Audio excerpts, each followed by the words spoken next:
പറ്റ പന്നി വന്നിട്ട് തെരഞ്ഞിട്ട് ഇത് നാളെ തന്നെ ഇവനെവിടെ പോയിട്ടേ നീ എവിടെ പോയിട്ടപ്പോ? ഞാൻ ആ മീനാക്ഷിയുടെ എന്തോ വർത്താനം പറഞ്ഞിട്ടുണ്ടായി. നിന്റെ പെണ്ണുങ്ങളോട് ഇങ്ങനെ വർത്താനം പറയല്ലേ? ഒരു വിത്തിന്റെ കാര്യം പറഞ്ഞത്. ഈ ആടിയിലും പോയിട്ട് വിത്തുന്ന കാര്യം ഞാൻ അറിയുന്നുണ്ട്. നാളെ തന്നെ പഞ്ചായത്തിന് ആളെ ഏർപ്പാടാക്കിട്ട് മൂല്യനാക്കണം. പഞ്ചായത്തിൽ പറഞ്ഞിനി നാളെ തന്നെ മെഷീൻ വരും. വാങ്ങോട്ടു. രാജാ രാമകൃഷ്ണേട്ടാ, നീ എപ്പോ വന്നിനി? ശരിക്കും പറഞ്ഞ ഞാൻ വരുന്ന വഴിയാ രാമകൃഷ്ണേട്ടാ. ഓ അതെയാ? അപ്പൊ പെട്ടിയെല്ലാം എടുത്തു? ഞാൻ നമ്മുടെ സുഖന്റെ വണ്ടിയിലാ വന്നേ. വണ്ടി അപ്പുറത്ത് വെച്ചിട്ടുണ്ട്.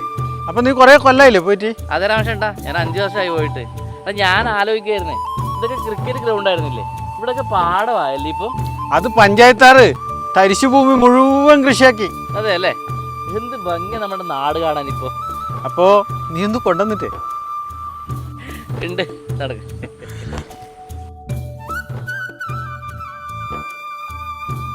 അല്ല രാമകൃഷ്ണേട്ടാ, ഈ റോഡൊക്കെ കുണ്ടും കുഴി നിറഞ്ഞായിരുന്നില്ലേ? ഇതൊക്കെ നന്നാക്കാര്യം ഞാൻ അറിയില്ലല്ലോ, അതുകൊണ്ടാണ് വണ്ടി അവിടെ ഇട്ടത്. ഇത് മാത്രല്ല, നമ്മൾ പഞ്ചായത്തിലെ എല്ലാ റോഡും നല്ല അടിപൊളി റോഡ്, പിന്നെ വെളിച്ചും നല്ല സുഖമായിട്ട് പോവാ. കേരളത്തിൽ എന്തെല്ലാം മാറ്റാന്നുണ്ടായത് അല്ലേ? ഇത് എന്താ പരിപാടി? ഇത് പഞ്ചായത്തിന്റെ പോർട്ടൽ ബൂത്ത്. അതെ അല്ലേ? അതെ. ഇത് യൂണിഫോമാ? അതെ. ഇവരെ ഹരിതകർമ്മസേനരെ ഇപ്പൊ പ്ലാസ്റ്റിക് ഒന്നും കത്തിച്ചൂടല്ലോ, വീട്ടിൽ വന്നിട്ട് എല്ലാം കൊണ്ടുപോകും. അത് ശരി. അല്ല രാമേട്ടാ, പ്ലാസ്റ്റിക് മാത്രമല്ല, ചെരുപ്പ്, ബാഗ് എല്ലാം കൊണ്ടുപോകുന്നുണ്ട്. ശുചിത്വ മിഷൻ പദ്ധതി ഞാൻ മൊബൈലിൽ കാണാം. രാമകൃഷ്ണ, നീ എന്തിനാ പണിക്ക് വരുന്ന പറഞ്ഞിട്ട്? അത് കോമട്ട് എടെല്ലാം ആയിപ്പോയിന്ന്. ഇതാരി ഊനങ്ങൾക്ക് അറിയില്ല. അപ്പൊ ഓനെന്താ അറിയാതെ? രുക്കുമണിയുടെ മോനല്ലേ? എനിക്ക് കണ്ണിനൊന്നും ആയിട്ടില്ല. നീ എന്റെ മോനോട് പൈസ ഒന്നും വേണ്ടിട്ടില്ലല്ലോ. നീ ദുബായിലല്ലേ? അതെ. എന്റെ മോൻ സുധാകരൻ ദുബായിൽ. നാട്ടിൽ പൈസ കൊടുത്തിട്ട് ആരും മറക്കി കൊടുക്കുന്നില്ലാന്ന്. എനിക്കതിന്റെ ആവശ്യമില്ല.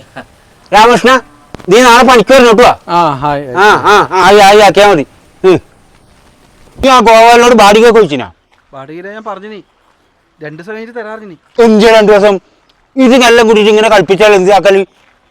ഹരിക്ക സുരേന്ദ്രേട്ടന്റെ വീട്ടിന്റെ കുറ്റടിക്കാൻ പോകാൻ കഴിയും മറ്റന്നാ കുറച്ച് തിരക്കുണ്ടല്ലോ. നീ ഏടെ ഉള്ളിൽ കയറി വിളിക്കുന്നേ? ഞാൻ വിടില്ല. പൈസ തന്നിട്ടില്ലെങ്കിൽ ഇപ്പൊ ചീഞ്ഞിട്ട് പോയിക്കൊള്ളൂന്ന്.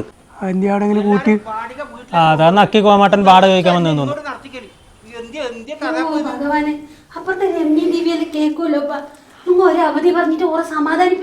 എന്റെ മോൻ സുധാരൻ ദുബായിൽ ചോര നീരാക്കിട്ട് കെട്ടിയ ലോഡ്ജ് ഇത് ബാഡിക സമയത്തിന് തന്നോളാം. കഴിഞ്ഞ മാസം 3 തന്നു. ഇന്നിപ്പോ താരീഖ് 8 എന്താ വിചാരിച്ചില്ല നീ?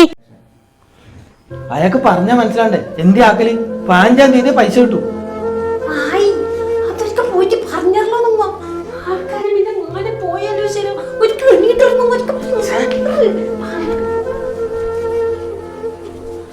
ഞാൻ 15-ന് എന്തായാലും തരാൻ വേണ്ട. ഏത് 15? എനിക്ക് ഇപ്പൊ കിട്ടണം പൈസ. 15-ന് എനിക്ക് വേറെ പൈസ കിട്ടാണ്ട്. എന്തിനോടാ ഇങ്ങനെ പ്രശ്നമാക്കുന്നേ? വീട്ടിക്ക് ബാഡിക തരുന്നില്ലല്ലോ. തരൂ, പവൻ അങ്ങനത്തെ ആളൊന്നും അല്ലാന്ന്. എന്നിട്ട് ആളല്ലാന്ന് എന്നാ നീ താ ബാഡിക.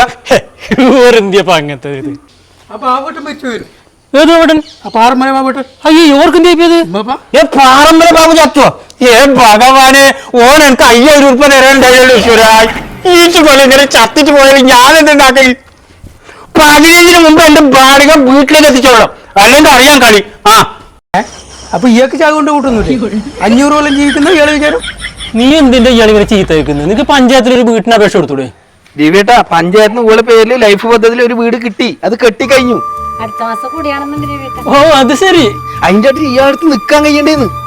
അപ്പൊ പഞ്ചായത്തിന് എത്ര വീട് ഈ 5 കൊല്ലം കൊണ്ട് കൊടുത്തത്? 600 വീട് കൊടുത്തിട്ടുണ്ടാവും. ഓ അതെ അതെ, ഭരണമികവിന്റെ 5 വർഷങ്ങൾ. ലൈഫ് വീടുകൾ, ഗ്രാമീണ റോഡുകൾ, തെരുവ് വിളക്കുകൾ, ശുചിത്വം എന്നിങ്ങനെ വികസന വഴിയിൽ പുതുമാതൃക തീർത്ത് ഉദുമ ഗ്രാമപഞ്ചായത്ത്. ഒരുമിക്കാം നല്ല ഭാവിക്കായി ഉദുമ ഗ്രാമപഞ്ചായത്തിനൊപ്പം.